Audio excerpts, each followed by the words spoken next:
이번 영상에서는 주유소 운영 전체적인 업무, 즉 시스템 가동부터 최종 마감까지의 워크플로우를 다뤄보겠습니다.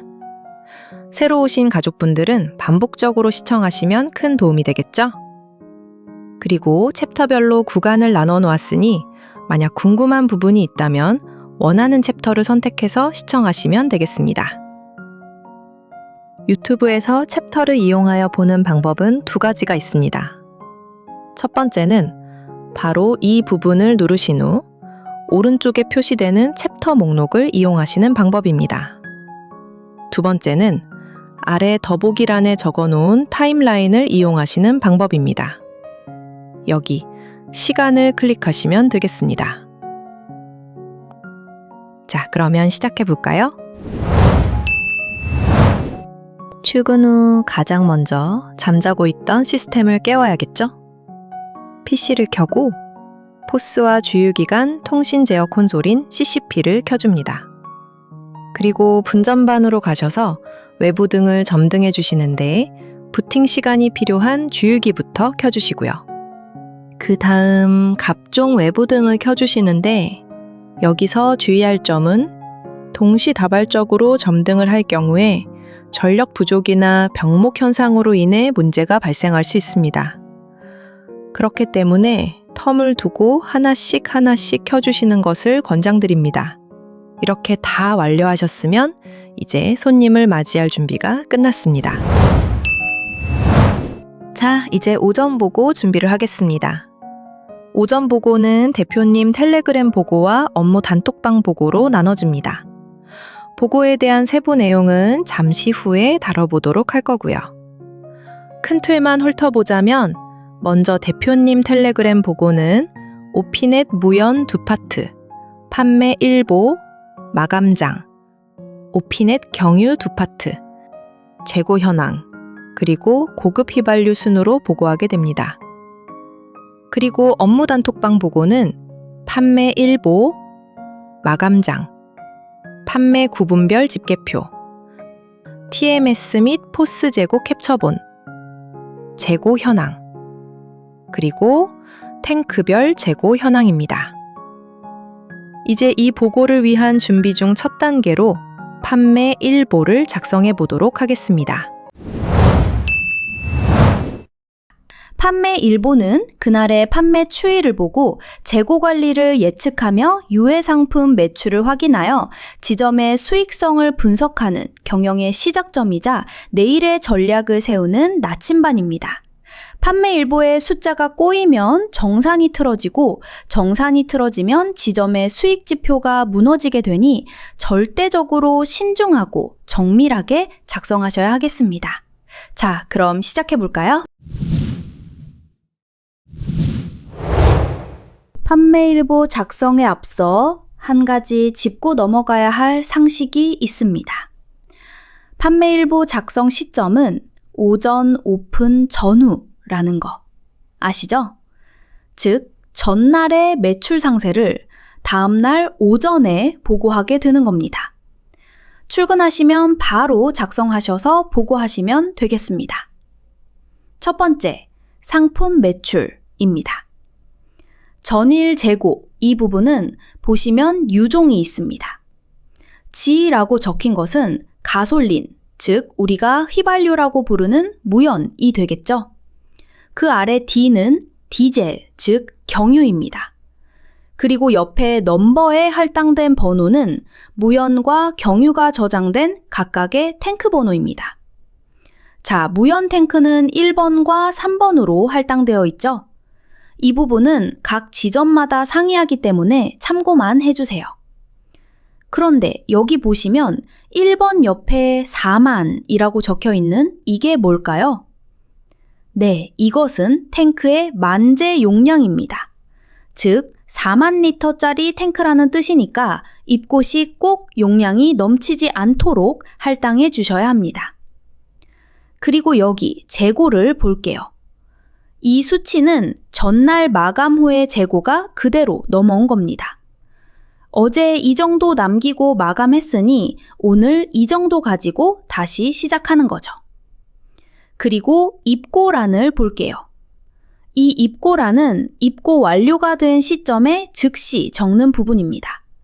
그렇기 때문에 어제 우리 지점에 유류가 입고되었다면 이 부분에 입고량이 적혀 있어야 합니다. 자, 그 다음 탱크별 판매량 볼게요. 예전 양식에는 이 판매량이 유종별 합산 판매량으로 적었었는데요. 이제는 유종에서도 탱크별 판매량으로 나눠서 적도록 리뉴얼 되었습니다. 이 부분을 확인하기 위해선 전방 포스를 보셔야 하는데요. 상단부에 보시면 자료 조회라는 탭이 있습니다. 이걸 누르신 후 오른쪽 제일 끝에 탱크별 상세 탭을 눌러볼게요. 그러면 이렇게 탱크별 재고 현황이 나오는데요. 여기서 탱크 재고 쪽을 볼게요. 여기에 보시면 in이라고 적힌 부분과 out이라고 적힌 부분이 있죠. in은 입고량이고 out은 출고량, 즉 판매량입니다. 여기 탱크 정보에 유종과 탱크 번호 확인하시면서 이 out의 수치를 판매 일보의 탱크별 판매량으로 옮겨 적으시면 되겠죠. 자, 이제 판매, 매출 부분을 보겠습니다. 요 앞에서 각 유종당 탱크별 판매를 분리해서 적었다면 이 판매 매출 부분에서는 각 유종의 총 판매량을 적습니다. 그 방법으로는 물론 이 탱크별 판매량을 합산하는 방법이 있겠지만 더 간편하고 확실한 방법으로 하기 위해 자료 조회를 클릭합니다. 우리는 항상 이 포스의 자료 조회를 통해 모든 걸 확인하는 습관을 들여야 합니다. 자료 조회와 친해져야 한다는 소리죠. 자, 그리고 마감장을 클릭. 제일 아래 보시면 유종별 재고 현황이 있죠? 그리고 여기 계기라고 적힌 부분의 수치. 이게 바로 유종별 판매량입니다. 이 수치들을 판매 일보의 판매 매출에 옮겨 적으시면 됩니다. 자, 그런데 우리 판매 일보에서는 판매 매출란 아래에 또 단가 변경별이라고 구분을 지어놨습니다. 눈치 빠르신 분은 이미 아시겠지만 단가 변경이 진행되었을 경우는 그 단가별 판매량을 구분해서 적어 놓으라는 소리죠. 지금 보시면 이렇게 이미 일부 판매량이 적혀 있네요. 이 부분부터 설명을 하고 넘어가겠습니다. 자, 볼게요. 여기 변경 단가 부분은 위에서 아래로 갈수록 최신 단가입니다. 즉, 어제 1983원으로 시작했지만 1977원으로 단가가 변경되었다는 소리죠. 그러면 1983원일 때의 매출을 이쪽 단가 변경별 란에다가 잡아주셔야 합니다. 언제요? 네, 맞습니다. 단가 변경된 시점에 바로 적어줍니다. 이미 전날 근무자에 의해 적혀진 부분이지만 그 근무자가 오전 근무자가 될 수도 있고 오후 근무자가 될 수도 있습니다. 그러니 우선 어떻게 적는 건지 배우고 넘어갈게요. 자, 자료 조회 눌러봅시다. 그 다음 어딜 보나요? 우리는 이전 단가의 판매 내역을 봐야 하니까 당연히 판매 자료 상세를 클릭합니다. 그러면 이 아래 부분 이쪽에 유종 단가별 집계라고 있습니다. 먼저 무연이 최초 1983원에서 1977원으로 변경되었잖아요. 그러면 이 중에서 이미 판매 마감된 단가는 얼마예요? 네, 그렇죠. 1983원입니다. 1983원일 때 얼마를 팔았는가? 여기를 보시면 20.17이라고 나와 있어요. 소수점 뒷자리는 반올림, 반내림을 하시면 됩니다. 그럼 22 되겠네요. 이 20을 이 부분에 적어줍니다. 1977원은 현재 진행 중인 단가이니 해당 단가의 총 판매량은 최종 마감 후에 수치가 잡히겠죠? 자, 마찬가지로 경유도 1971원일 때 얼마? 54.796 소수점 뒷자리 반올림 하셔서 55 여기 이렇게 적습니다. 이제 이해하셨죠? 그럼 이제 다시 진행해 보겠습니다. 마감장을 다시 볼게요. 여기 계기가 유종별 총 판매 수치입니다. 무연 판매량은 4,255네요. 이 수치를 이 부분에 적는데 이 수치를 차감한 후에 적으시면 되겠습니다. 4,235가 되겠네요. 그래야 무연 판매 총합이 이 수치가 나오잖아요. 만약 단가 변경이 없었다면 그냥 4,255를 온전히 다 적으시면 되겠죠? 경유도 이 수치, 경유 총 판매 수치에서 55를 빼고 적고요. 자, 이렇게 판매 매출 작성이 끝났습니다. 그 다음 작성하는 부분은 이 금일 재고란에서 실재고입니다. 참고로 이 노란색 부분들은 자동 수식이 걸려있는 부분들입니다. 절대 건드리시는 거 아니에요. 자, 다시 돌아와서 이 실재고는 무엇을 보고 적냐? 바로 전날 마감 시 오후 근무자가 캡처해서 업무 톡방에 전송해 놓은 TMS 레벨 게이지를 보고 적습니다. 적어 볼게요. 이렇게 적고 나니 여기 차이, 즉 포스상의 유류 재고와 실제 탱크 안의 재고인 실재고 사이의 오차값이 자동으로 잡힙니다. 이 오차값을 명시하는 이유는 우리가 현장 근무하면서 이 오차값을 최대한 줄여야 하고 항상 체크해야 하기 때문이죠. 자, 이제 유해 상품 판매란을 볼까요? 우선적으로 아셔야 할 것은 이 라인을 잘 보셔야 합니다. 이 부분이 전일 재고 부분이고요. 이 부분은 입고입니다. 그리고 이 부분이 판매량이 되겠죠. 우리 가족님들이 보통 판매량을 잘 적으시는데 입고가 된 수치를 안 적으시는 분들이 간혹 계십니다. 이 윗부분에 구분이 안 되어 있기 때문에 간과하시는 거죠. 기억하세요. 이 윗부분과 연결된 항목입니다. 그러니 입고가 되었을 땐 이 부분에 꼭 입고량을 잡아주셔야 합니다. 자, 이제 세부 매출로 넘어가 보겠습니다. 일반 출하, 이 부분을 적어볼게요. 이전에 비해 상당히 편의성이 개선되었습니다. 여기 이 금액 부분만 적으시면 되는데요. 역시 자료 조회를 보시겠습니다. 그리고 판매는 판매인데 유종별, 유해 상품별로 구분을 해서 봐야 하니까 판매 구분별 집계를 봐야겠죠. 클릭. 이렇게 내역이 출력이 됩니다. 복잡해 보이지만 우리는 여기서 이렇게 카드는 카드끼리 묶고 현금은 현금끼리 묶어서 보시면 됩니다. 자, 다시 판매 일보를 보시면 먼저 카드 매출 내역이 있어요. 이 부분 적어볼게요. 판매 구분별 집계에서 이 신용카드라고 적힌 부분과 셀프 신용이라고 적힌 부분, 이 두 부분이 바로 신용카드 매출입니다. 여기 신용카드라고 적힌 부분은 고객이 사무실 단말기를 통해 카드 결제한 내역이에요. 뭐 요소수를 결제했다던가 첨가제를 결제했다던가 혹은 주유기에서 카드가 오류가 나니 사무실에서 결제를 하고 주유를 했다던가 말이죠. 그리고 이 셀프 신용은 주유기에서 바로 결제한 카드 매출 내역입니다. 방법은 틀리지만 어쨌든 모두 카드 매출이니까 같이 합산해서 카드의 금액 부분에 적어주시면 되겠습니다. 단, 잘 보셔야 할 건 이 신용카드 매출을 보시면 유해 상품이 끼어 있어요. 우리는 이 부분에는 유류에 대한 내용만 적는 거잖아요.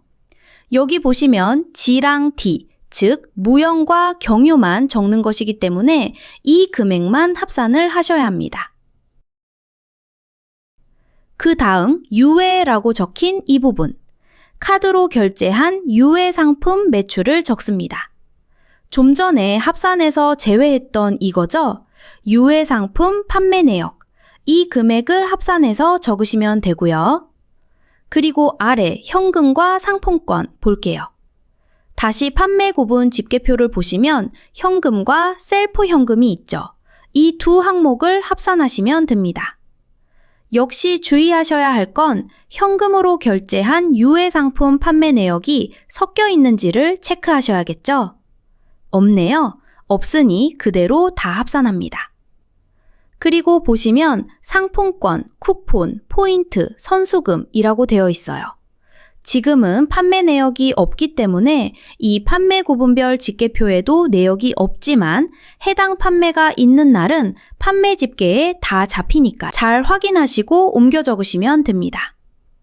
어쨌든 이렇게 내역을 다 입력하고 나면 총합이 산출되는데요. 이 총합은 반드시 판매 구분별 집계표의 이 부분, 총합계와 일치해야 합니다. 그리고 이 총합이 이 부분의 총합과 99% 일치해야 합니다. 이 윗부분은 전체 상품 매출이고 이 아랫부분은 그 상품 매출에 대한 세부 내용이잖아요. 그러니 당연히 금액이 같아야 하는 거죠. 다만 소수점 부분에 대한 상세 수치들이 적용되기 때문에 몇백 원 정도 차이는 발생할 수밖에 없습니다.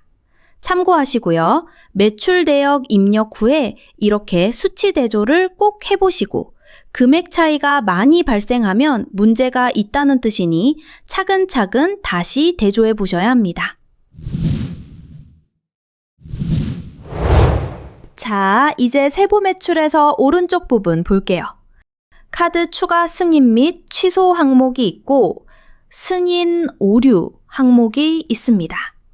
이 두 항목은 모두 확정 승인 오류에 대한 관련 항목이 되겠습니다.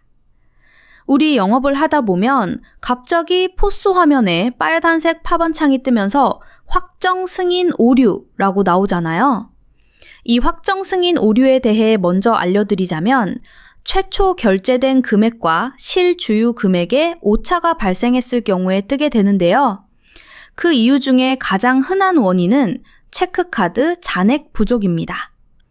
예를 들어 고객이 체크카드로 가득 주유를 선택하면 먼저 15만 원이 가승인 결제가 됩니다. 왜냐하면 가득 주유라 함은 선불이 아닌 들어가는 만큼 결제를 해야 하는 후불이기 때문에 먼저 보증금 개념으로 15만 원이 가승인 처리가 되는 거죠. 그 후에 실주유 금액이 8만 원이라고 하면 최초 가승인 15만 원에 추가로 8만 원을 승인 요청합니다. 여기서 혹자는 왜 15만 원을 먼저 승인 취소를 해주지 않고 또 8만 원을 승인 요청하냐라고 의문을 가질 수 있는데요. 15만 원은 담보 개념입니다. 우리가 돈을 빌려줬을 때 상대방이 지금 돈을 주겠다고 해서 담보를 먼저 내어주진 않잖아요. 돈을 받은 후에 담보를 반납해주는 게 순서이기 때문입니다. 자, 그러니까 다시 돌아와서 가득 주유를 누른 고객의 체크카드 안에는 최소 23만 원이 있어야 하는데 잔액이 그에 미치지 못하면 바로 확정 승인 오류가 뜨게 되는 겁니다. 물론 이 외에도 갖가지 이유가 있어요. 체크카드는 그렇다 쳐도 신용카드 결제하는데도 오류가 뜨는 경우가 있죠. 신용카드는 잔액 부족이 없는데 말이에요. 하지만 신용카드로 결제했을 때도 한도 초과에 걸리기도 하고 연달아 2번의 결제가 이루어지면 카드사가 의심해서 승인 거절을 하는 경우도 있습니다. 또 통신 지연에 의한 승인 오류가 뜨기도 하고요. 여하튼 이렇게 확정 승인 오류는 그 자리에서 고객이 떠나기 전에 처리를 해야 하는데요. 영업을 하다 보면 간혹 서로 인지하지 못하고 고객이 떠나버리는 경우가 생깁니다. 그럴 때 바로 이 부분에 내역을 적으시는 건데요. 화면에 빨간 팝업창이 떠 있는데 고객은 이미 떠나버렸다면 팝업창의 내역을 보고 바로 이 승인 오류 항목에 기재하시면 됩니다. 그럼 이 윗부분 카드 추가 승인 및 취소 항목은 언제 적을까요? 네, 바로 이 고객이 추후에 다시 오시면 그 처리 내역을 적으시면 됩니다. 이렇게 두 부분은 확정 승인 오류에 대한 항목이고요. 이 선입금 출하 및 잔액은 말 그대로 일정 금액을 선입금한 후에 매 주유 때마다 금액을 까내려가는 고객이나 업체에 대한 출하 내역을 적는 곳이 되겠습니다. 자, 이제 하단부 수급 내역 항목을 보시겠습니다. 전일 잔액은 전날의 마감 잔액이자 금일의 시제가 되겠죠? 그 옆에 당일 현금 판매가 있습니다. 이 부분의 금액은 마감장에서 찾으실 수가 있습니다. 바로 여기죠. 이 금액을 옮겨 적으시면 됩니다. 자, 그리고 통장 입금액이 있는데요. 보통은 매주 금요일 본사로 현금 시제 입금을 한 후에 이 부분에 입금 금액을 기재하게 됩니다. 하지만 사무실에 항상 고액의 현금이 있으면 불안하잖아요. 꼭 금요일이 아니더라도 100만 원이 넘어가면 언제든 본사 입금 후에 이 부분에 기재하시면 됩니다. 참고하세요. 그리고 기타 지출액은 말 그대로 업무에 필요한 용품들이나 각종 수리비 지출액을 적으시는 부분인데 자세한 증빙 자료 및 내역은 항상 본사 업무 톡방으로 보내주셔야 한다는 거 기억하시고요. 이렇게 작성이 끝나면 수식에 의한 자동 차감으로 현 잔액이 이 부분에 출력이 됩니다. 자, 마지막입니다. 특이사항란입니다. 이 공간은 단순한 메모장이 아닙니다. 본사와의 매끄러운 업무 공유는 물론 현장의 문제를 주도적으로 해결해 나가는 지점에 실제적인 운영 능력이 바로 여기서 표출되기도 합니다. 기본적으로 단가 변경에 대한 내용과 시간, 지점 방문자의 목적과 처리 내용, 시설물 이슈와 처리 내용 등등을 적으시고 그 외의 내용을 간단, 명료하지만 핵심을 잘 전달하는 톤으로 써주시면 되겠습니다. 자, 이제 판매일보 작성은 끝났고요.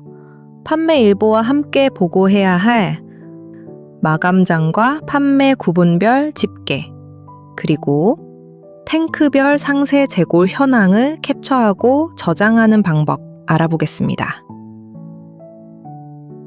먼저 여기 자료 조회 탭을 눌러서 들어가시면 이렇게 마감장이 첫 화면으로 뜨게 되는데요.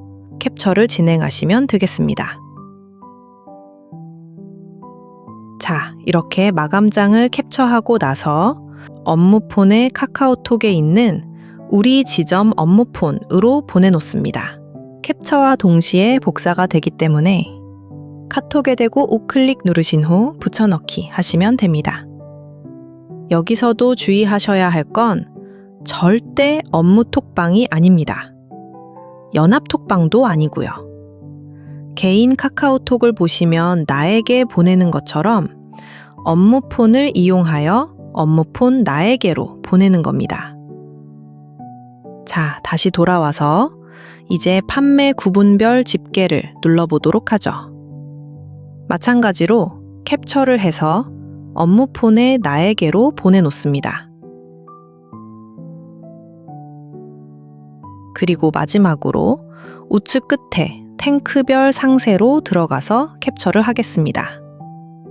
이것까지 업무폰으로 저장해 놓으시면 마감장과 판매 구분별 집계, 그리고 탱크별 상세까지 저장이 되었습니다.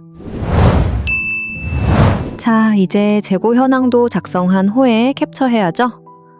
재고 현황 작성 방법부터 짚어보겠습니다. 먼저 여기를 보겠습니다. 전일 재고와 당일 재고, 재고 차이는 입력하지 마세요. 단, 매월 1일은 제외라고 쓰여 있습니다. 이 세 가지 항목은 셀에 입력된 서식에 따라 결과값이 자동 입력이 되는 부분이므로 수동 입력을 하면 안 되는 부분입니다. 다만 매월 1일에는 전일 재고가 전월 말일로부터 내려와야 하는데 문서가 월 단위로 끊겨 있으니 1일의 전일 재고는 전월 말일에 단일 재고를 보고 옮겨 적으시면 되겠습니다. 자, 맨 아래를 보시면 이해가 더 쉽게 되실 겁니다. 지금 이 상태가 금일의 재고 현황 작성을 대기하는 형태가 되겠습니다. 여기 보시면 전날의 당일 재고가 오늘의 전일 재고로 자동으로 입력된 상태로 대기 중인 거 보이시죠? 이처럼 매월 1일만 전일 재고를 수동으로 적으시고 그 외에는 당일 재고, 재고 차이와 더불어 기재를 하지 않는 부분으로 인지하고 계시면 되겠습니다. 자, 그러면 이 세 항목을 제외하고 작성을 해볼 텐데 우리 보통 마감할 때 지역 단톡방으로 TMS 사진 캡처해서 보내잖아요. 그 캡처를 토대로 작성하는 겁니다. 먼저 입고 항목을 볼게요. 보통 이 재고 현황 작성은 마감 후의 데이터를 토대로 작성을 합니다만 이 입고 항목은 유류 하화 작업이 끝난 후 바로 적으시면 되겠습니다. 유종과 탱크 번호 잘 구분하셔서 이렇게 임의로 한번 적어 보겠습니다. 그 다음은 판매 항목입니다. 당일 포스 최종 마감이 끝난 후에 포스 상단부의 메뉴를 보시면 자료 조회라고 있습니다. 클릭하셔서 우측 끝에 볼게요. 탱크별 상세라는 항목이 보이죠? 클릭. 그러면 탱크별 재고 현황이라는 항목이 나옵니다. 여기서 우리는 매출량을 가리키는 아웃이라고 적힌 항목만 보면 됩니다. 이 수치를 유종과 탱크를 잘 구별해서 재고 현황의 판매란에 옮겨 적습니다. 자, 다 적고 나니 옆에 당일 재고의 수치가 자동으로 생성되었죠? 이제 미리 찍어 놓은 TMS 레벨 게이지 사진을 보고 실재고란을 기입합니다. 그럼 또 재고 차이와 전일 대비 항목의 수치가 자동 생성되죠? 일단 탱크 온도 항목까지 TMS 캡처 사진을 보고 잘 기입을 한 후, 자, 이렇게 적고 재고 차이 항목을 보겠습니다. 이제 이 재고 차이 항목의 활용이 판매 일보 쪽으로 넘어가기 때문에 나중에 판매 일보 작성 방법 영상에서 자세히 설명드릴 거니까 이 수치들을 판매 일보에 어디에 적는지까지만 알려드릴게요. 일단 무연은 무연끼리, 경유는 경유끼리 합산해서 각 유종별 최종 차이 수치를 산출합니다. 이제 이 수치를 들고 판매 일보로 넘어가 볼게요. 자, 이 부분 금일 재고에 보면 차이라고 적힌 빈칸 여기에 입력합니다.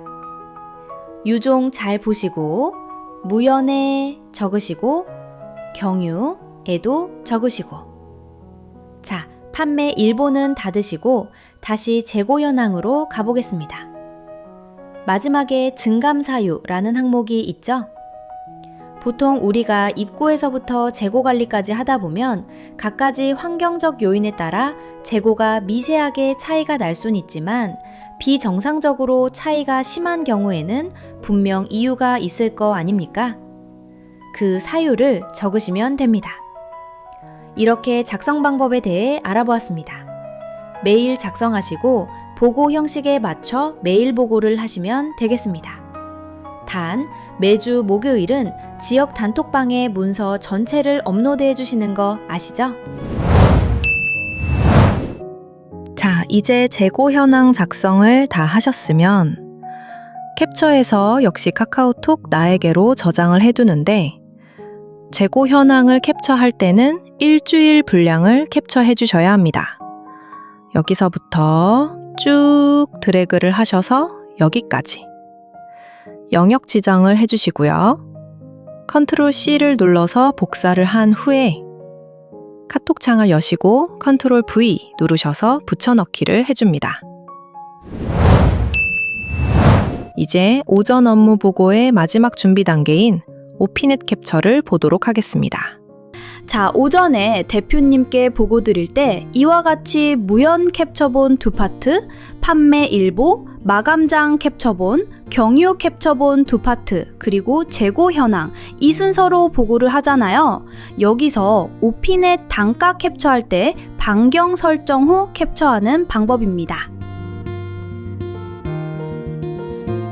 전방 포스 화면입니다. 위 메뉴바를 보시면 오른쪽 끝에 오피넷이라고 있습니다. 클릭. 그럼 이와 같이 오피넷 창이 뜨게 되면서 스크립트 오류라는 팝업 창이 뜨는데요. 당황하지 마시고 가볍게 예를 눌러줍니다. 그리고 보기 편하게 전체 화면으로 늘려주시고요. 오피넷 상단 메뉴바에 보시면 첫 번째 항목에 싼 주유소 찾기라는 항목이 있습니다.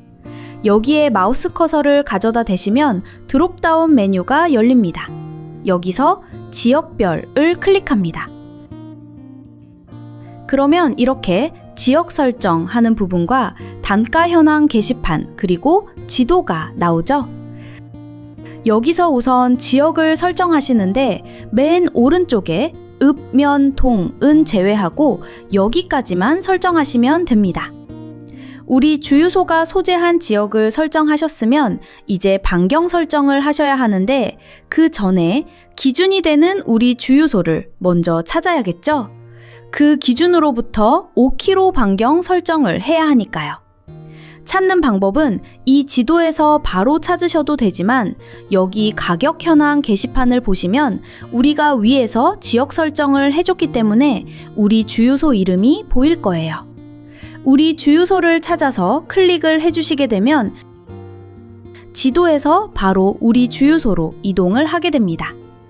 자, 이렇게 마우스 커서를 가져다 대면 이름이 뜨죠? 확인하시고 마우스 스크롤로 살짝 지도를 넓혀줄게요. 그리고 이 부분에 반경을 체크해줍니다. 확인. 그리고 우리 주유소에 마우스 왼쪽을 누른 상태로 쭉 5km까지 당겨줍니다.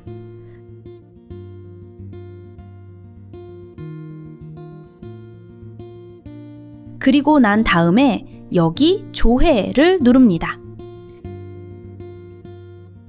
여기까지 하시면 이제 우리 주유소 반경 5km 내 모든 주유소의 단가가 조회가 되는 거죠.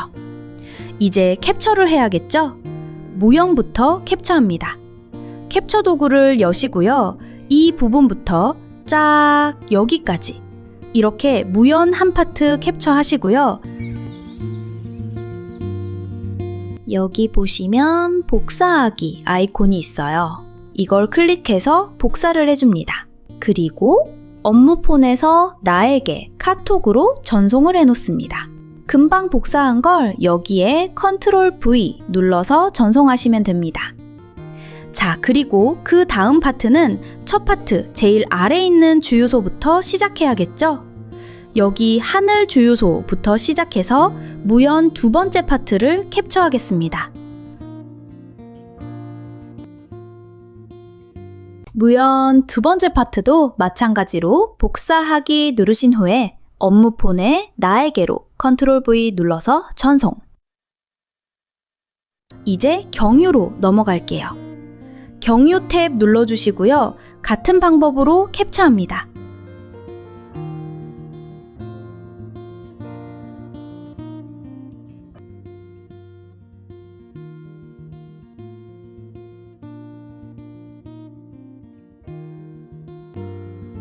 그리고 역시 첫 파트의 마지막 주유소를 시작으로 두 번째 파트 캡처.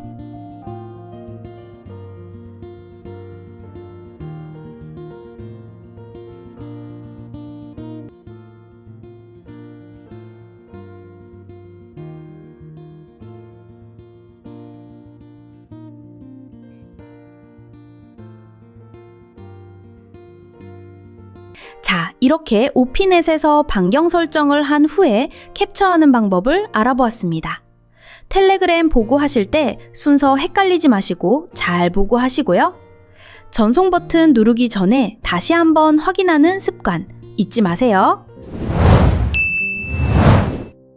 나에게로 보내놓았던 자료들을 다 갤러리로 저장을 합니다.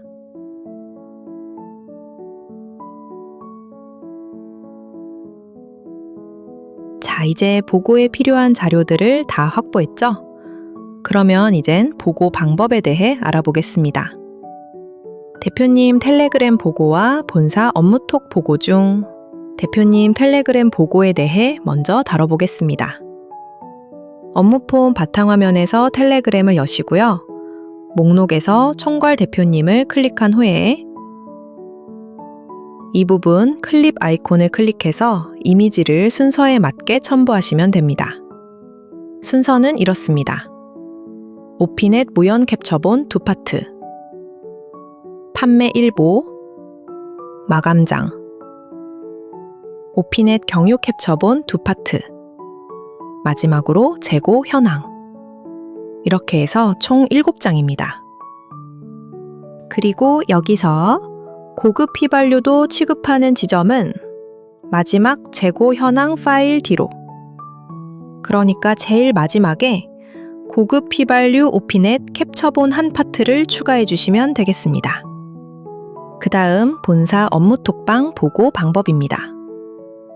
판매 일보, 마감장, 판매 구분별 집계, 포스 재고와 TMS 재고, 재고 현황, 마지막으로 탱크별 상세입니다. 이미지만 업로드하시면 됩니다. 여기까지 오전 업무 보고에 대해서 알아보았습니다. 자, 각종 업무 문서 작성 방법입니다. 주간 보고와 현금 입출금 현황, 그리고 일일 현황, 이렇게 3가지 문서를 다뤄볼 텐데요. 엄청 간단한 문서들이니까 문서가 많다고 머리 아파하지 마시고 잠시만 집중해서 봐주세요. 먼저 주간 보고 문서를 보겠습니다. 이렇게 크게 무연과 경유로 나눠져 있고요. 일주일 단위로 되어 있습니다. 이 말인즉슨 일주일에 한 번씩 보고한다는 뜻이겠죠? 이 부분을 볼까요? 매입량과 매입처가 있습니다. 유류 입고에 대한 항목이 되겠습니다. 이 부분은 유류 하화 작업을 다룰 때 다시 한번 설명드릴게요. 마찬가지로 재고 조정이라고 되어 있는 이 부분도 재고 조정에 대해 다루는 챕터에서 다시 설명드릴 거예요. 지금은 매일 오전 업무 시 작성하는 부분에 대한 설명이니까 여기 전날의 매출만 적으시면 됩니다. 포스의 자료 조회로 들어가셔서 마감장을 보시면 이 아래 유종별 재고 현황이 있습니다. 여기서 계기라고 적힌 이 부분이 매출이 되겠죠? 이 수치들을 옮겨 적으시면 되겠습니다. 자, 그 다음 현금 입출금 현황 문서입니다. 문서로 열어보시면 여기 첫 번째로 현금 매출 항목이 있습니다. 마감장을 열어볼까요? 마감장에서 이 부분, 실잔액이라고 되어 있는 이 부분의 수치를 적으시면 됩니다. 그리고 지출금액 항목에는 주유소를 운영하면서 들어간 각종 부수 지출액을 적습니다. 그리고 여기에 그 내역을 적으시면 되겠습니다. 그리고 통장 입금 항목은 매주 금요일 현금 시제 입금하는 금액을 적으시면 되는데 사무실에 항상 큰 현금이 비치되어 있으면 안전 리스크가 생기니 금액이 쌓이지 않도록 특정일이 아니더라도 입금해 주시고 여기에 입금액을 적으시면 되겠습니다. 자, 그리고 일일 현황 문서입니다. 이 문서는 근무자들 간 인수인계 및 특이사항을 기록하는 문서입니다. 근무 교대 시 구두로 인수인계하면 누락될 수 있기 때문에 근무하면서 특이사항을 바로바로 적어 놓으시면 됩니다. 자, 이번 챕터에서는 유해상품 판매 시 포스에 등록하는 방법과 유해상품 단가 변경하는 방법에 대해 다뤄보도록 하겠습니다. 전방 포스 화면입니다.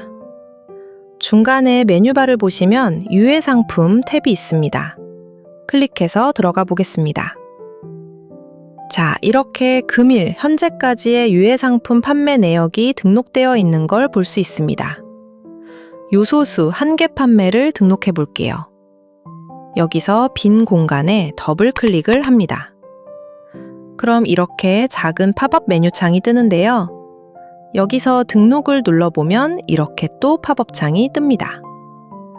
여기서 요소수를 선택한 후에 단가 확인하시고 수량 확인하시고요. 그리고 결제 수단을 선택합니다. 신용카드로 해볼게요. 그 다음 엔터를 누르시면 이렇게 카드 결제 정보 입력칸이 나옵니다. 임의로 등록을 해볼게요.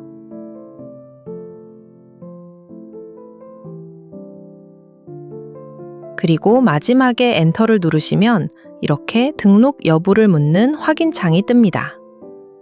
그리고 확인을 누르시면 이렇게 등록되는 걸 확인할 수 있습니다. 만약 등록을 취소하고 싶다면 취소하고 싶은 칸에 더블 클릭을 하셔서 등록 취소를 누르시면 되겠습니다. 간단하죠? 자, 그러면 이제는 유해 상품 단가 변경 및 포스 등록하는 방법 알아보기에 앞서 간단하게 개념 정리부터 해볼게요.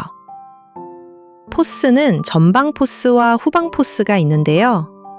우리가 평소 항상 켜놓고 만지는 포스 화면은 전방 포스 화면이겠죠? 전방 포스는 실시간 영업 창구입니다. 현장 근무자들이 직접 만지며 외곽 매출을 올리고 관리하는 실전형 시스템입니다. 반면 후방 포스는 전방 포스에서 일어난 모든 결제 데이터가 모이는 종착지이자 전방 포스의 각종 설정을 관리하는 백오피스형 시스템이 되겠습니다. 그렇기 때문에 전방 포스에 입력된 단가를 변경하기 위해선 후방 포스에서 설정을 해줘야 한다는 거죠. PC 바탕화면에 보시면 후방 포스 아이콘이 있을 거예요. 클릭해서 들어가 볼게요. 그럼 이렇게 후방 포스 메인 화면이 뜨죠? 여기서 좌측 상단에 기초 작업이라는 탭을 클릭하시면 4번에 유종 / 상품 등록이 있습니다. 바로 여기가 유종과 유해 상품 단가를 관리하는 곳이에요. 들어가 보죠. 그러면 이렇게 현재 전방 포스에 등록이 되어 있는 유종과 유해 상품 목록과 단가가 출력이 됩니다. 여기서 우리는 요소수 단가를 13,000원으로 변경해 보도록 하겠습니다. 이쪽을 볼게요. 여기 보시면 수정이라고 되어 있는데 이걸 먼저 누르셔야 단가를 수정할 수 있습니다. 이렇게 누른 상태로 요소수 단가에 더블 클릭을 한 후에 13,000원으로 수정을 합니다. 그리고 나서 저장을 하시고 여기 보시면 전방 전송이라는 단추가 있는데 이걸 꼭 눌러주셔야 해당 데이터가 전방 포스로 전송이 되는 거예요.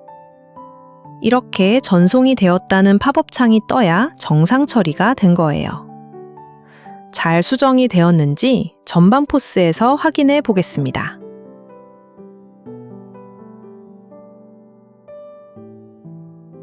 $13,000원으로 잘 수정되었네요. 그쵸?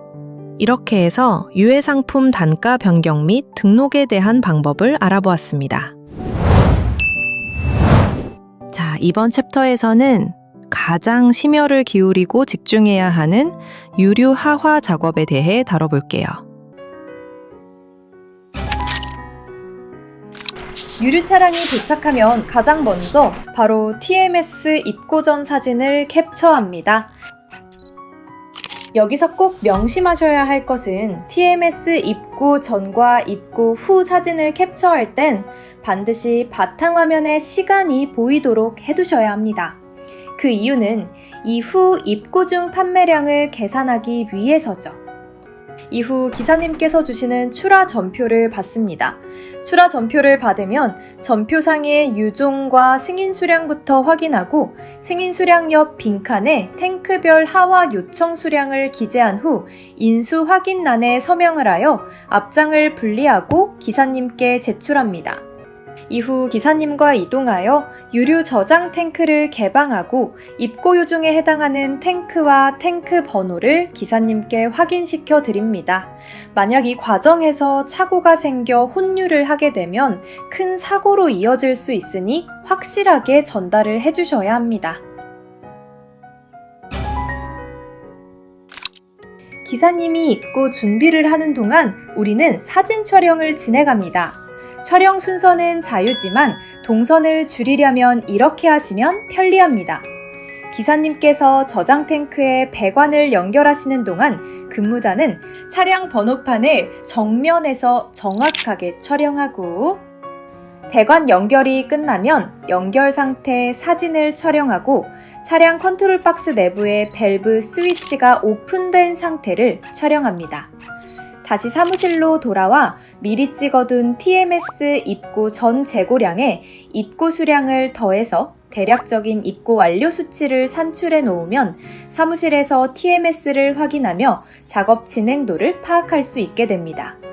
이렇게 하면 입고 완료 시점에 맞춰 잔유회수 준비를 하기가 훨씬 수월해지겠죠?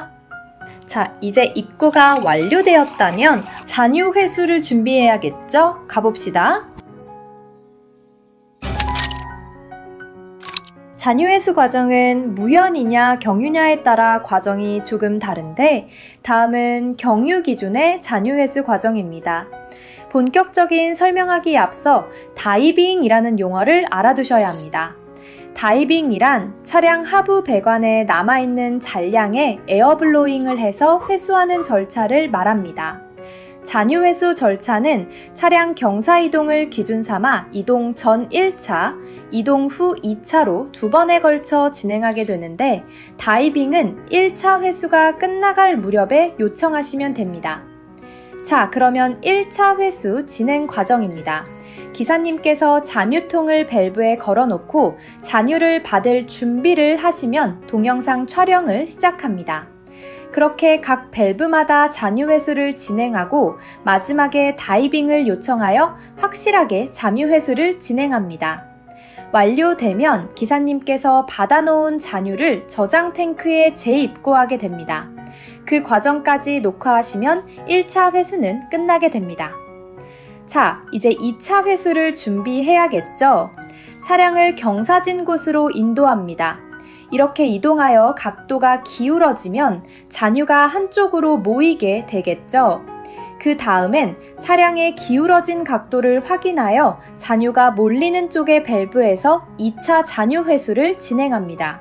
2차 회수 때는 차량이 경사진 곳으로 이동하는 모습까지 촬영한 후 1차 때와 같이 잔유 회수 과정과 잔유 재입고까지 촬영하시면 경유의 잔유 회수는 완료가 됩니다. 무연 입고 시엔 다이빙이 필요 없습니다. 그러니 최초에 차량이 자리 잡을 때 아예 경사 쪽으로 유도하면 되겠죠. 경사로 이동하는 모습 혹은 경사에 정차된 모습을 촬영하고 하화하시면 됩니다. 그 상태로 입고가 끝나면 각 밸브의 잔유 회수를 순서대로 촬영하시면 됩니다. 잔유 회수의 모든 과정은 반드시 영상과 사진으로 남겨야 합니다. TMS 입고 후 사진을 캡처해야 하는데 반드시 잔유 회수 및 재입고가 완료된 시점으로부터 20분이 경과된 후 캡처합니다. 이는 정확한 수치 파악을 위해 저장 탱크 안에 유류를 안정시켜 부피가 제자리를 찾아가는 시간을 주기 위함입니다. 자, 이제 잔유 회수가 끝나고 20분이 경과되었다면 입고량 확인서를 작성해야 합니다. 작성 방법은 다음과 같습니다. 이제부터 입고량 확인 문서 작성과 업로드 방법에 대해 설명드리겠습니다. 입고량 확인서를 열어보겠습니다. 제일 먼저 왼쪽에 지점명 항목이 보이는데 이 부분은 각자의 지점명으로 기재하시면 자동으로 전체 업데이트가 됩니다. 일자란에는 입고 당일 날짜를 기입하시면 되겠고요. 근무자는 하화 작업을 인솔한 소장님의 성함을 기재. 입고 시간은 TMS 재고와 포스 재고의 입고 전 사진을 캡처한 그 시점입니다. 그리고 여기서 입고 후 시간은 반드시 기억해 주세요. 잔유까지 다 회수하고 반드시 20분이 경과하여 밀도가 안정감을 찾은 후에 입고 후 시간을 기록하셔야 합니다. 입고 전과 입고 후 시간에 대한 준수사항을 지키지 않으시는 경우에는 평가사항에 지대한 감점 요인이 되니까 꼭 인지하여 주시길 바라겠습니다. 자, 그 다음 유종 정확히 기재하여 주시고요. 하화 지시하신 탱크 번호도 기재해 주세요. 입고 전과 후 항목은 입고 전후로 찍은 TMS 기반하여 작성해 주시고요. 입고 중 판매량 항목은 기록해 놓았던 입고 시작 시간과 입고 마감간, 입고 유종에 대한 판매량을 기재하시면 되는데 혹시 모르니 이전에 만들어 놓은 입고 중 판매량 산출 방법 클립을 추출하여 보여드리겠습니다. 입고 중 판매량을 계산하기 위해서 포스 화면에서 자료 조회를 눌러서 들어가겠습니다. 그 다음 판매 자료 상세를 눌러주시고요. 여기 현 판매 자료 조회를 체크해 줍니다.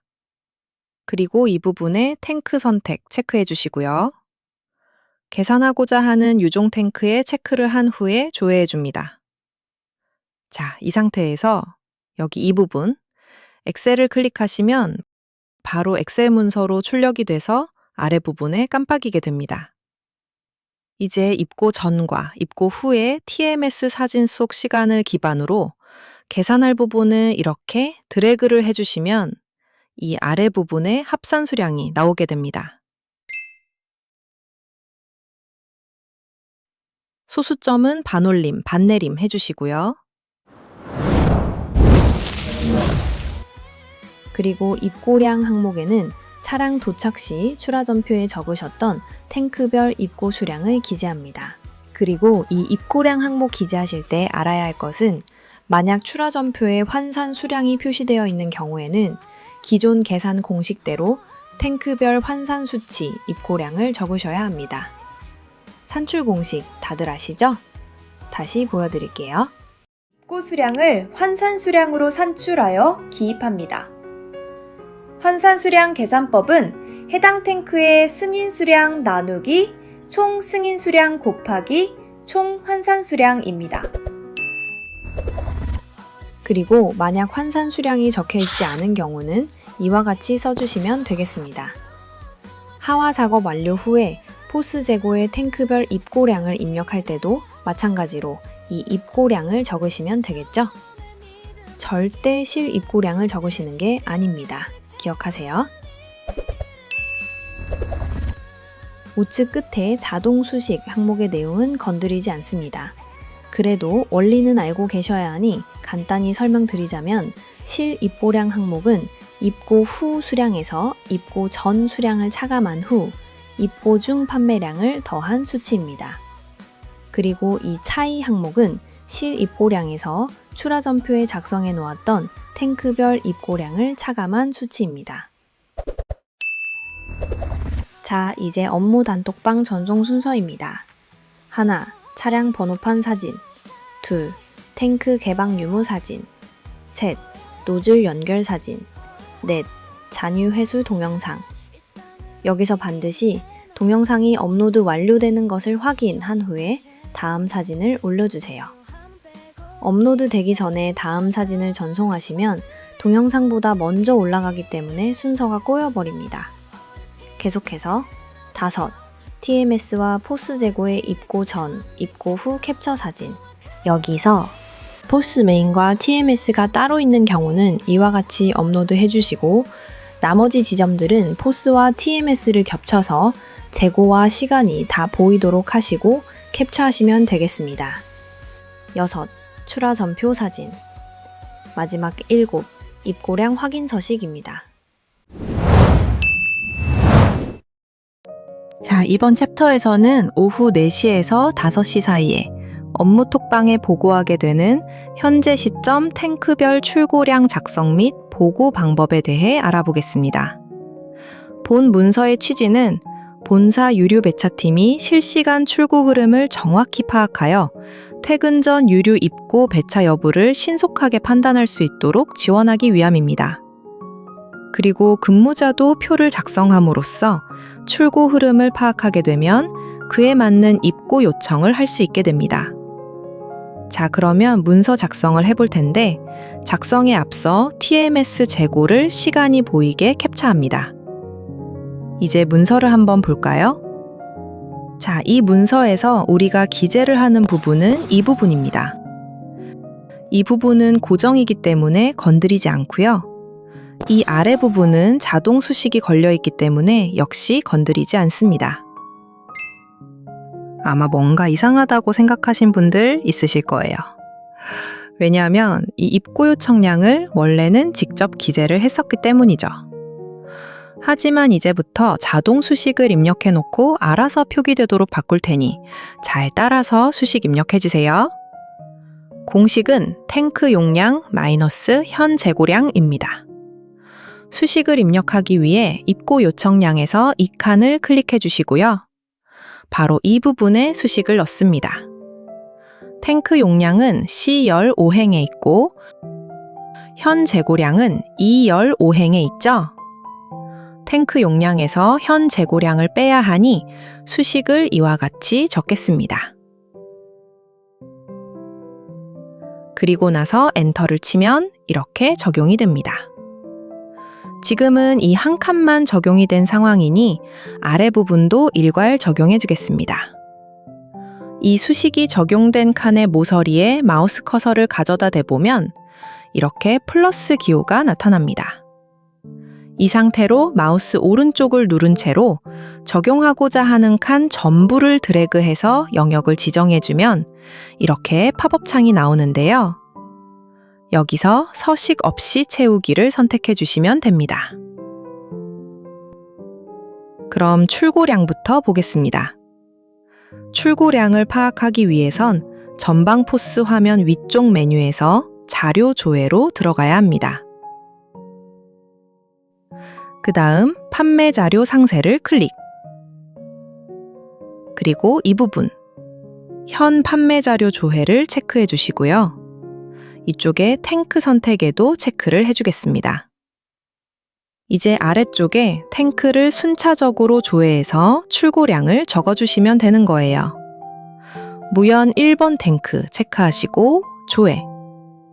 그러면 이 아래 유종 단가별 집계에 현재까지의 무연 1번 탱크 출고량이 나오게 됩니다. 여기 수량이라고 적힌 부분이고요. 소수점 뒷자리는 반올림 반내림을 해서 적으시면 됩니다. 578.869니까 579로 적으시면 되겠죠? 이런 식으로 나머지도 적어볼게요. 무연 1번 탱크는 체크, 해제해 주시고요. 경유 2번 탱크를 조회하기 위해 체크를 한 후에 조회.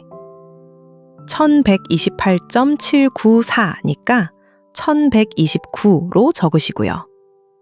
다시 경유 2번 탱크 체크 해제하시고 무연 3번 탱크 체크 772가 되겠고요. 마지막 경유 4번 탱크는 반내림을 해서 1617로 적어주시면 됩니다. 자, 이렇게 해서 출고량 기재는 마쳤습니다. 이제 이 옆에 보시면 현 재고량이 있습니다. 우리 방금 전에 TMS 재고 캡처했었죠? 그걸 보고 적으시면 됩니다. 자, 이렇게 적으시면 되고요. 이제 입고 요청량을 보겠습니다. 이 공간은 작성자의 데이터 분석 역량이 고스란히 드러나는 곳입니다. 단순히 재고가 부족하다고 무작정 신청하는 것이 아니라 최근 며칠간의 출고 흐름을 읽어내야 합니다. 필요하다면 현장에서 특정 탱크로의 주유를 유도하여 적절한 유량 밸런스를 유지하고 그에 맞는 최적의 입고 수량을 산출하는 것이 핵심입니다. 물론 우리가 적어낸 요청량 그대로 본사에서 물량을 무조건 배정하는 것은 아닙니다. 하지만 여기에 기록된 정밀한 데이터는 본사 배차팀이 최종 물량을 판단할 때 가장 결정적인 참고 자료가 됩니다. 이제 본사 업무톡으로 TMS 재고 캡처 사진과 함께 이 현재 시점 탱크별 출고량을 전송하시고 그 아래 재고가 넉넉하니 명일 입고 신청 없습니다 라던가 특정 탱크 쪽으로 주유 유도하면 내일까진 문제 없을 것 같습니다 처럼 현장의 판단을 덧붙여 주시면 되겠습니다.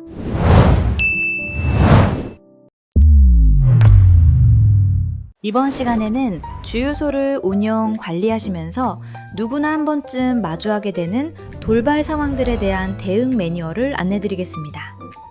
말씀드리는 내용은 어디까지나 기준이 되는 아웃라인이자 참고사항이며 실제 현장에서는 각 소장님들의 경험과 판단, 그리고 매장 환경에 따라 조금씩 조정해 적용하셔야 합니다. 다만 이 영상에서는 돌발 상황이 발생했을 때 어디서부터 확인하고 어떻게 대응해야 하는지에 대한 명확한 기준점을 제시해드리니 운영 전략을 세우실 때 도움이 되시면 좋겠습니다. 그럼 상황별 매뉴얼을 차례대로 살펴보겠습니다. 첫 번째, 무연, 경유, 세팅을 잘못했을 경우.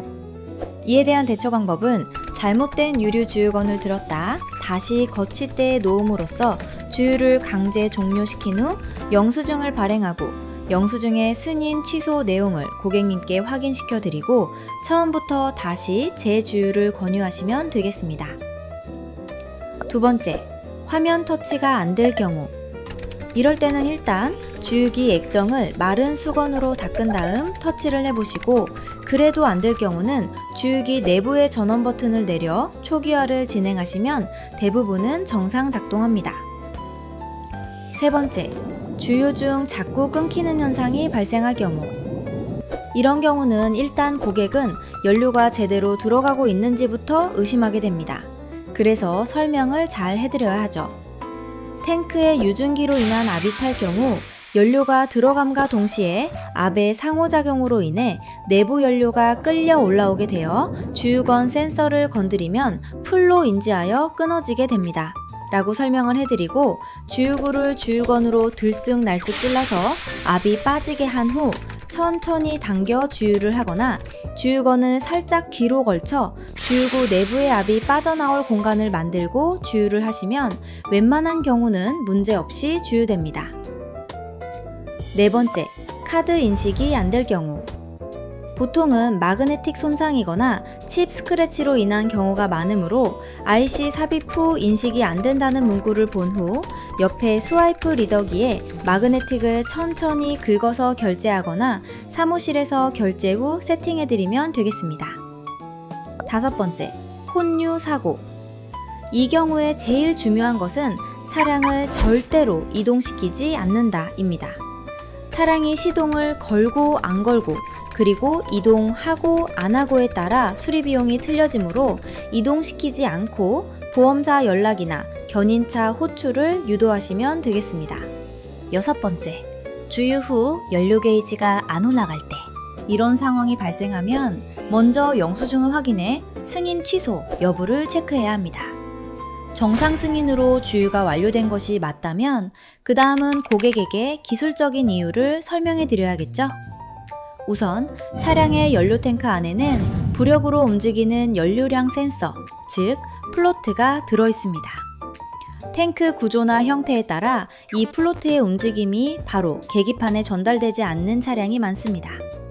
그래서 시동만 켠 상태에서는 바늘이 거의 움직이지 않고 주유 후 5분에서 15분 정도 실제로 주행해야 연료 게이지가 반응하는 경우가 흔합니다. 또 차량에 따라서는 정확도를 높이기 위해 연료량 50% 이하 구간을 더 세밀하게 표시하도록 설계된 모델도 있습니다. 이러한 경우 역시 주유량 반영까지 시간이 좀 더 필요한 것처럼 보일 수 있습니다. 특히 하이브리드 차량은 연비, 주행 상태, 배터리 상태까지 함께 계산하기 때문에 연료계 업데이트 자체가 몇 분 단위로 지연되는 특징이 있습니다. 따라서 고객에게는 이렇게 안내해 주시면 되시겠습니다. 차종에 따라 연료 게이지가 바로 반영되지 않는 경우가 많습니다. 시동을 한번 껐다 켜시거나 5분에서 10분 정도 주행해 보시면 정상 수치가 올라갈 것입니다. 라고요.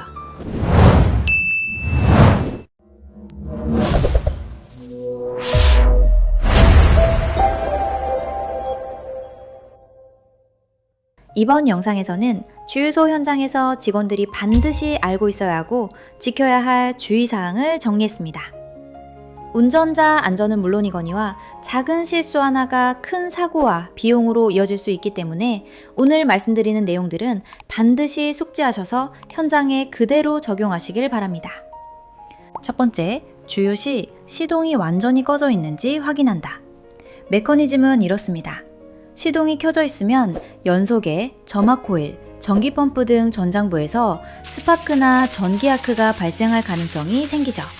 휘발유 증기는 공기보다 무겁기 때문에 바닥으로 누적이 되어 주변에 머무르게 되는데 여기에 아주 작은 전기적 불꽃이 생성되면 인화될 수 있기 때문입니다. 반대로 엔진발 불꽃이 아니라도 겨울철에는 고객의 스웨터나 차량에 타고 내리는 활동에서도 정전기가 누적되기 때문에 주유기 전면부 정전기 방지 탭 터치를 유도하셔야 합니다. 항상 고객 차량의 엔진 소리를 확인하는 습관을 들이셔서 사고에 대한 미연의 방지를 해주시기 바랍니다. 두 번째, 1톤 화물차는 연료 주입 라인이 꺾여 있어 저속 주유를 유도한다. 봉고, 포터, 라보 등의 1톤 화물 차량은 연료 주입구에서 탱크까지 연결되는 필러넥, 즉 연료 주입 라인이 승용차보다 길고 구조적으로 기역자나 S자로 꺾여 있습니다. 이 구조 때문에 센 압력으로 넣으면 연료가 라인벽에 부딪혀 역류하거나 오토컷, 자동 멈춤이 계속 걸리게 되죠. 그렇기 때문에 자동급유 레버를 처음부터 첫 단계에 걸고 저속 주유로 시작하도록 유도하셔야겠습니다. 세 번째, 요소수 빈 통에 물 보관하지 말 것. 요소수를 다 쓰고 남은 빈 통은 재사용하기 좋지만 문제는 누구라도 쉽게 혼동할 수 있다는 점입니다. 근무자들 간 인수인계가 조금만 어긋나거나 고객이 보이는 곳에 놓여 있게 되면 착각하거나 알고도 순간적으로 요소수로 착각해 차량에 주입하는 사고가 실제로 일어납니다. 요소수 탱크에 물이 들어가면 SCR 시스템 오류가 발생하고 출력 제한이 걸리며 내부 금속 부식까지 이어져 수리 비용이 100만 원 단위로 커질 수 있습니다. 사람은 누구나 실수하기 때문에 요소수 통에는 처음부터 아무것도 넣지 않는 것이 가장 확실한 사고 예방입니다. 네 번째, 연료 첨가제 판매 시 유종 정확히 확인할 것. 휘발유와 경유는 연소 방식과 분사 압력 조건이 다르기 때문에 첨가제 성분 역시 완전히 다릅니다. 휘발유용 첨가제를 경유차에 넣거나 경유용을 휘발유차에 넣으면 분사 노즐 오작동, 연소 불량, 엔진 떨림, 경고 등 점등 같은 문제가 발생할 수 있습니다. 고객들은 첨가제가 익숙하지 않아 대신 넣어달라고 하는 경우가 많은데 이때 실수하면 책임은 직원에게 돌아옵니다. 그래서 라벨 확인, 유종 확인, 마지막으로 다시 한번 확인하는 습관이 반드시 필요합니다. 다섯 번째, 요소수를 연료 주입구에 넣지 않도록 주의할 것. 요소수가 연료 시스템에 들어가면 금속 부식, 연료 펌프 고착, 인젝터 파손이 발생해 차량 전체 연료 라인을 교환해야 하는 상황까지 생길 수 있습니다. 이 경우 수리비가 수백만 원에 이르는 큰 사고로 이어집니다. 그렇기 때문에 고객이 요소수를 넣어달라고 요청하면 파란색 요소수 주입구인지 연료 주입구인지 반드시 2번 이상 확인해야 합니다. 고객과 대화하며 잠깐 집중력이 흐트러져 연료 주입구에 요소수를 넣는 사고가 종종 일어나기 때문에 특히 조심해야 하는 항목입니다. 여섯 번째, 항상 주유 요종 재확인할 것. 휘발유는 증발성과 점화 특성이 경유와 다르기 때문에 경유 엔진에 휘발유가 들어가면 연소 불안정, 고압 펌프와 인젝터 손상, 엔진 베어링 파손까지 이어질 수 있습니다. 반대로 휘발유 차량에 경유가 들어가면 연소가 불가능해 시동 불능, 연료 계통 막힘이 바로 발생합니다. 대신 주유를 해드리는 경우가 많기 때문에 유종 확인은 습관처럼 반복해야 하는 기본 안전 절차입니다. 잠깐의 방심이 고객 분쟁과 큰 수리비로 이어질 수 있으니 꼭 확인해 주시기 바랍니다. 지금까지 직원분들이 근무 중 특히 주의해야 할 사항들을 정리해드렸습니다. 말씀드린 내용들은 모두 현장에서 실제로 발생했던 사례들이고 작은 실수 하나가 큰 사고와 비용으로 이어질 수 있기 때문에 반드시 기억해 두셔야 합니다.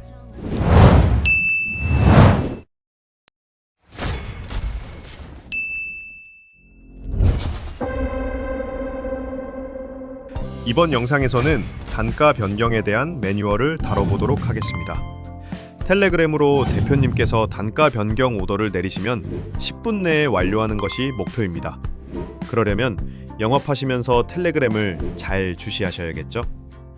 단가 변경 순서는 이렇습니다. 첫째, 가격 전광판 변경. 둘째, 포스 단가 변경. 셋째, 오피넷 단가 수정. 넷째, 단말기 단가 변경. 이렇게 총 4단계가 되겠습니다. 그럼 순서에 맞춰서 차근차근 알아봅시다. 먼저 가격 전광판 변경 방법입니다. 휘발유만 금액을 수정해 보겠습니다. 자, 그럼 리모컨과 핸드폰을 챙겨서 가격 전광판으로 가볼까요? 전광판 정면의 위치를 잡고 전광판의 센서 위치로 리모컨을 향해서 리모컨의 셋과 플러스 버튼을 동시에 누릅니다.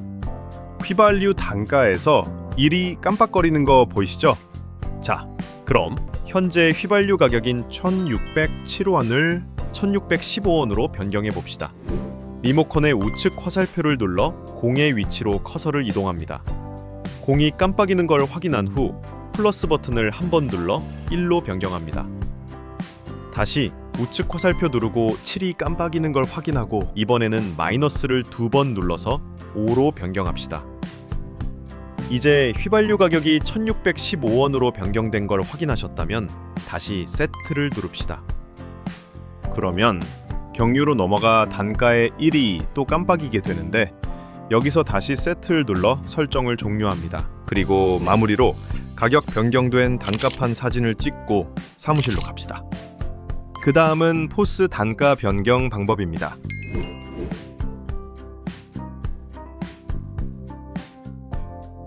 포스 메뉴에서 단가 변경을 클릭하겠습니다. 암호 팝업 창이 나오는데 무시하고 닫기를 누릅니다. 오늘은 무연 단가만 변경하면 되니 무연 부분에 단가 1과 셀프 두 곳을 바뀐 단가로 기재하고 저장을 누릅니다. 그리고 마지막으로 포스 화면에 무연 단가가 수정되었는지 확인하시면 되겠습니다. 이제 세 번째로 오피넷 단가 수정입니다. 이 부분은 그냥 전화 걸어서 AI 안내대로 진행하는 간단한 부분이니 생략하도록 할게요. 각 사무실 데스크에 오피넷 전화번호 다 붙어 있으니까요. 직접 한 번만 해보시면 아시는 부분이니 넘어갈게요. 이제 단말기 변경 차례입니다. 지점마다 단말기 모델이 틀릴 수 있지만 기본 개념은 같지 않을까 싶어서 참고용으로 올려봅니다. 자, 단말기에서 특수를 눌러보겠습니다. 그 다음은 5번 주유소를 누르고요. 3번 일반유 단가를 누릅니다. 휘발유 단가 입력하시고 입력 버튼을 눌러 다음으로 넘어갑니다. 경유 단가도 입력하시고요. 여기서 만약 변동사항이 없는 경우는 입력 단추를 누르셔서 패스하시면 되겠습니다. 해당 사항이 없는 메뉴들도 다 입력 단추로 패스하신 후 종료하시면 되겠습니다. 이제 단가 변경을 완료하셨다면 마지막으로 텔레그램으로 대표님께 보고를 하는 방법을 알려드리겠습니다. 이미지 3장을 업로드하면 되는데 순서는 이렇습니다. 첫째, 가격 단가판. 두 번째, 포스 단가 캡처 사진. 세 번째, 오피넷상 단가 수정 유종의 캡처본입니다. 보고까지 완료가 됐다면 판매 일보의 단가 업데이트와 변경 전 단가의 판매량을 기재하겠습니다. 판매량 기재 방법은 판매 일보 작성 매뉴얼 영상에서도 말씀드렸었죠? 자료 조회를 누르신 후 판매 자료 상세 클릭, 현 판매 자료 조회 체크 후 조회를 누르시면 하단 유종 단가별 집계에 변경 전 단가의 판매량이 나오니까 판매 일보에 이전 단가의 판매량을 기재해 놓으시면 되겠습니다.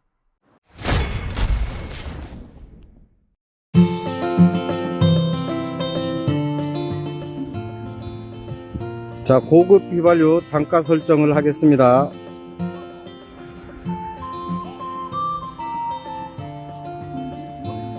메뉴를 누르십니다.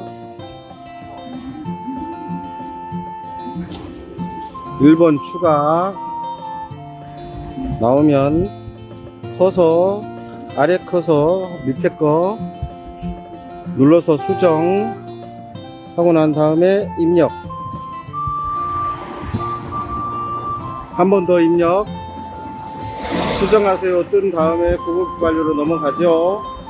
그러면 오른쪽 커서를 움직여서 맨 끝으로 이동을 시킵니다. 그 다음에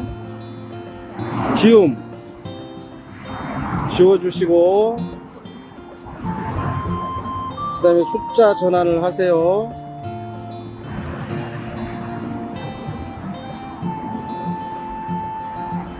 숫자 전환하신 다음에 원하는 단가를 누릅니다.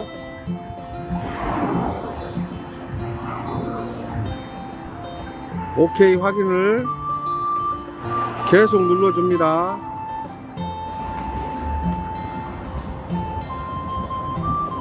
완료까지 누르시고 다시 원 상태로 메뉴를 눌러서 세팅 완료하시면 됩니다. 자, 이상입니다. 자, 이번 챕터에서는 주유소 현장 청소 루틴에 대해 말씀드리겠습니다. 먼저 주유건과 주유기를 깨끗하게 닦아주세요. 특히 주유건은 고객의 손이 직접 닿는 부분이니 고객들에게 쾌적한 서비스를 제공하기 위해 더욱 세심하게 신경 써서 청결을 유지해 주시는 것이 좋습니다. 주유기 주변의 거미줄도 제거해 주시고 주유소 주변 잡초도 제거하여 쾌적한 환경을 유지합시다. 그 후 화장실을 청소하고 사무실도 정리정돈하시면 되겠습니다. 이제 마감 절차에 대해 알아보겠습니다. 주유소 운영 마감 시간이 되면 주유소 안에 차량이 있는지 없는지 확인한 후 소등을 합니다.